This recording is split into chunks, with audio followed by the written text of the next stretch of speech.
Der, may buntag. Kamusta? Okay lang. Okay na ba niyo Der nga interview ta mo? Okay lang. Sa wala ka mo dire sa mission Der, taga-asa dito mo Der.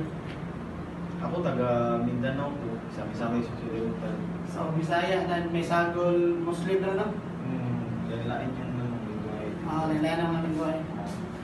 Mga Der, Ano man ko, taga Cabanatuan, Nueva Ecija, Tagalog. pure Tagalog mo. So, pero may ikong Bisaya Der, no? So, paunsan mo siya na adapt Der o nakat-on Der ang pagbisaya o sa mga challenge mo na diyan para makat-on ka sa pagbisaya.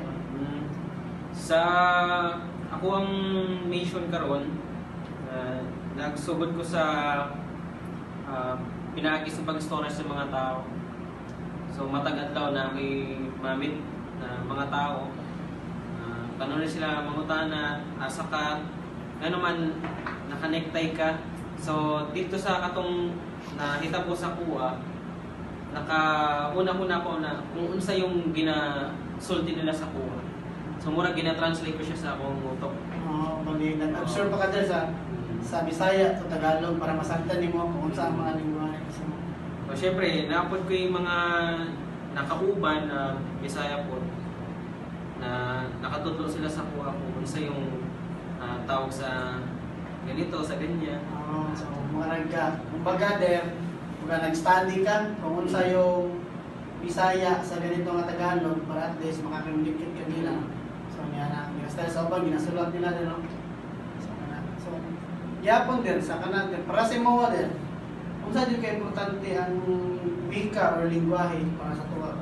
Sabi na si mga din nga, pure Tagalog ka, nga nakatiri ka rin sa Bisaya, nagkatapon ka Bisaya. So, para sa mga, kung saan din ka-importante bitaw ang lingwahe para sa mga. Para sa ko, especially na ako din sa Negros, so, naka-learn ko Bisaya, Cebuano. So sa kaninga lingwahe na-learn na ako, mas masabtan ko sa mga tao. Maka-istorya ko sa mga tao. Kaya nagtuon ko sa ilang lingwahe. Aron mas makasabot ang uban. Maka-communicate ko sa uban. Salamat kay God no. Kada no, importante jud kayo ang wika nga sa para mag-communicate bitaw sa mga tao bitaw nga para kung unsa man ang imong mga information or idea or knowledge nga imong anga itudlo sa ubang tao. So need jud ang pinakanindot need jud ang importante jud kayo ang wika nga mag-isilip tanay bitaw ang usag-usa.